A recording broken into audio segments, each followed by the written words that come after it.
Some pro-marijuana organizations, in fact, tell us that marijuana, also known as hemp, could, as a raw material, save the U.S. economy. That's some statement. Not by smoking it.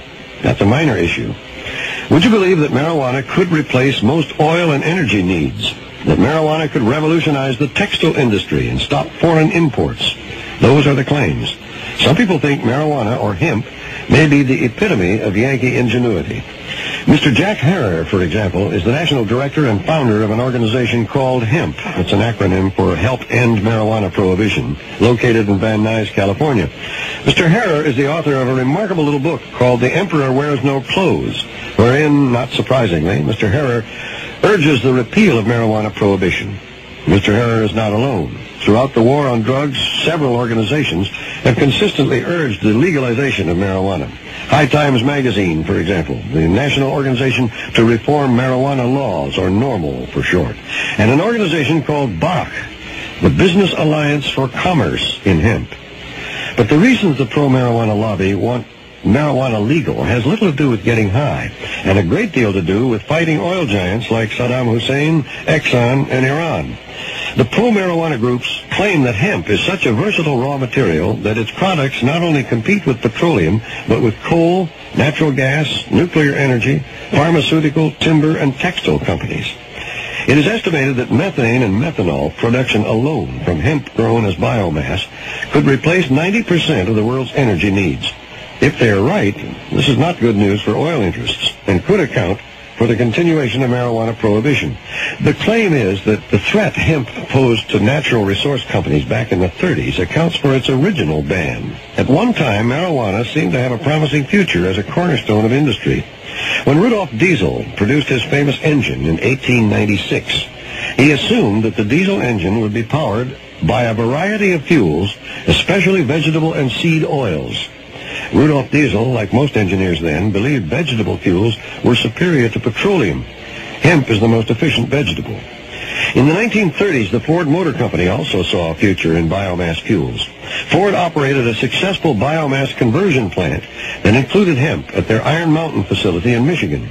Ford engineers extracted methanol, charcoal fuel, tar, pitch, ethyl acetate, and creosote, all fundamental ingredients for modern industry and now supplied by oil-related industries.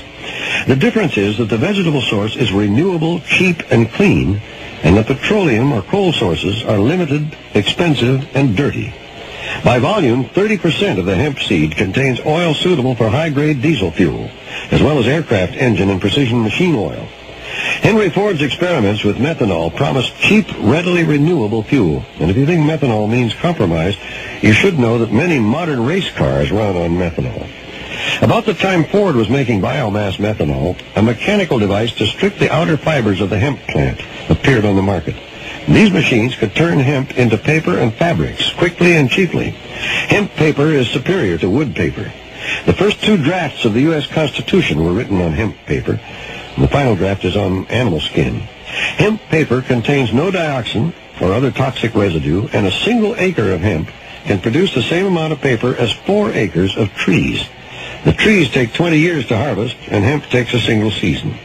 In warm climates, hemp can be harvested 2, even 3 times a year. It also grows in bad soil and restores the nutrients. Hemp fiber stripping machines were bad news to the Hearst Paper Manufacturing Division and a host of other natural resource firms. Coincidentally, the DuPont Chemical Company had, in 1937, been granted a patent on a sulfuric acid process to make paper from wood pulp. At the time, DuPont predicted their sulfuric acid process would account for 80% of their business for the next 50 years. Hemp, once the mainstay of American agriculture, became a threat to a handful of corporate giants.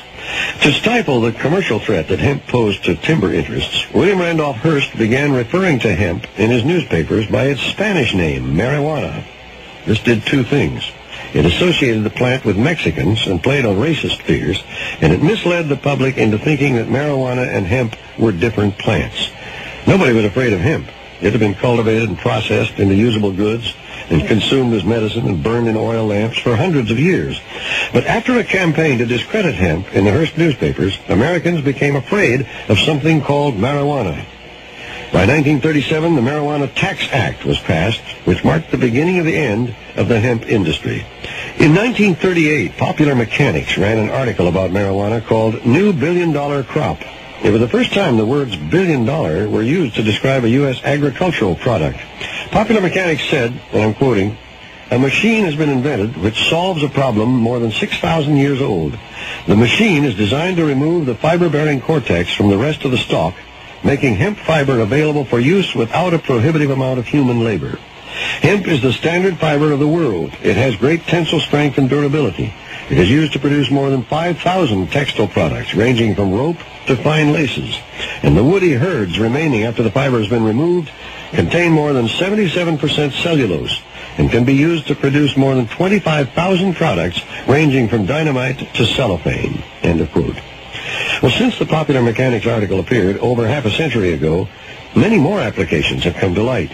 But back in 1935, more than 58,000 tons of marijuana seed were used just to make paint and varnish, all non-toxic, by the way. When marijuana was banned, these safe paints and varnishes were replaced by paints made with toxic petrochemicals. In the 1930s, no one knew about poisoned rivers or deadly landfills or children dying from chemicals in house paint. People did know something about hemp back then because the plant and its products were so common. All ships' lines were made from hemp, and much of the sail canvas. In fact, the word canvas is the Dutch pronunciation of the Greek word for hemp, cannabis.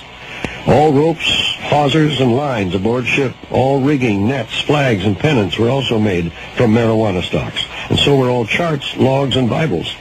Today, many of these items are made in whole or in part with synthetic petrochemicals and wood. All oil lamps used to burn hemp seed oil until the whale oil edged it out of first place in the mid-19th century. And then, when all the whales were dead, lamp lights were fueled by petroleum and coal and recently radioactive energy. This may be hard to believe in the middle of a war on drugs, but the first law concerning marijuana in the colonies at Jamestown in 1619 ordered farmers to grow Indian hemp. Massachusetts passed a compulsory grow law in 1631. Connecticut followed in 1632. The Chesapeake colonies ordered their farmers by law to grow marijuana in the mid-18th century. Names like Hempstead or Hemp Hill dot the American landscape and reflect areas of intense marijuana cultivation. During World War II, domestic hemp production became crucial when the Japanese cut off Asian supplies to the U.S. American farmers, and even their sons who grew marijuana, were exempt from military duty during World War II. A 1942 U.S. Department of Agriculture film called Hemp for Victory extolled the agricultural might of marijuana and called for hundreds of thousands of acres to be planted. Despite a rather vigorous drug crackdown, 4-H clubs were asked by the government to grow marijuana for seed supply. Ironically, war plunged the government into a sober reality about marijuana, and that is that it's very valuable. In today's anti-drug climate, people don't want to hear about the commercial potential of marijuana. The reason is that the flowering top of a female hemp plant contains a drug. But from 1842 through the 1890s, a powerful concentrated extract of marijuana was the second most prescribed drug in the United States. In all that time, the medical literature didn't list any of the ill effects claimed by today's drug warriors. Today, there are anywhere from 25 to 30 million Americans who smoke marijuana regularly. As an industry, marijuana clears well more than $4 billion a year. Obviously, as an illegal business, none of that money goes to taxes. But the modern marijuana trade only sells one product, a drug. Hemp could be worth considerably more than $4 billion a year if it were legally supplying the 50,000 safe products that proponents claim it can. If hemp could supply the energy needs of the United States, its value would be inestimable. Now that the drug czar is in final retreat, America has an opportunity to, once and for all, say farewell to the Exxon Valdez, Saddam Hussein, and a prohibitively expensive brinkmanship in the desert sands of Saudi Arabia. Despite its undeniable potential as the natural, renewable alternative to a synthetic world, the hemp plant, by federal law, still cannot be cultivated in the United States. Despite increasing public and scientific support, the medical use of marijuana still remains illegal. And despite the enormous cost in money and human lives, millions of people are still being arrested for possessing a therapeutic substance revered by our ancestors.